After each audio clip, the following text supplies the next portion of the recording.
Why is the problem more acute in Chicago today than in our other largest cities? Sheriff?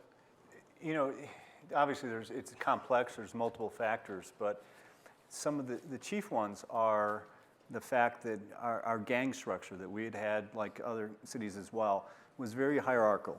And there was one or two, and you could sort of predict what would happen based on shootings and retribution, all that type of stuff.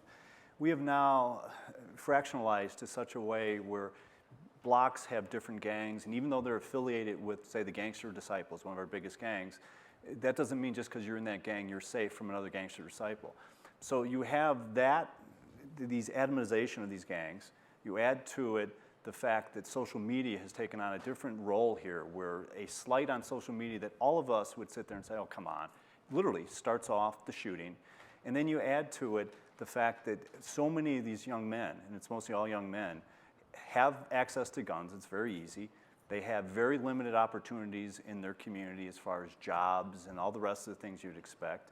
And then you add to it, our policing is in a state of crisis right now, and it has been for a few years now, where our closure rate for homicides is plummeted to the point now where when I talk to detainees at the jail, and I do that on a regular basis, they'll tell me all the time, it's like, well, Tom, of course I carry a gun. You would have to be nuts not to.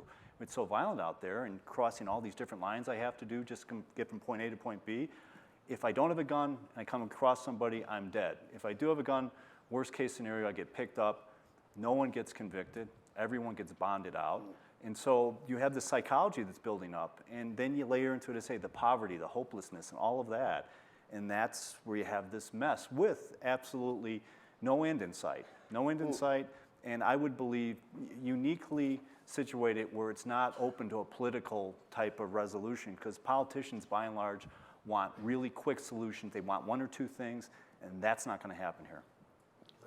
I think it's this. I agree with what Tom said, but I also think it's like this notion of how the chickens have really come home to roost. That this is not just a matter of something that's happened over the last couple of years.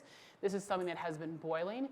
When we look at disinvestment in communities, when we look at a failing educational system, when we look at like mental health centers closing down across our city over the last couple of years, that there's a culmination of things that have bubbled up in conjunction with the things that Tom is talking about that have led us to where we are at this point. Reverend Brooks? Well, upward of 80% of some of the households on the south side of Chicago and the west sides of Chicago and these impoverished areas are single-parent households. So one of the main factors driving a lot of the violence is that you have young individuals, young men specifically, who are growing up in homes where there's no parental influence of a father. You allow them to grow up in a system where there's no father, and then you send them off to a school that's probably not funded well. Some of the better teachers are not in those areas. And then you have them drop out somewhere around the 9th grade, and here they are on the streets, upward of 40% of them being unemployed and unemployable. They have no skills. And for those who do have skills, or for those who are trying to get skills, there's definitely a lack of opportunity. So you have all of that in one neighborhood, and then you infuse it with drugs and hopelessness, and it's a time keg just waiting to explode.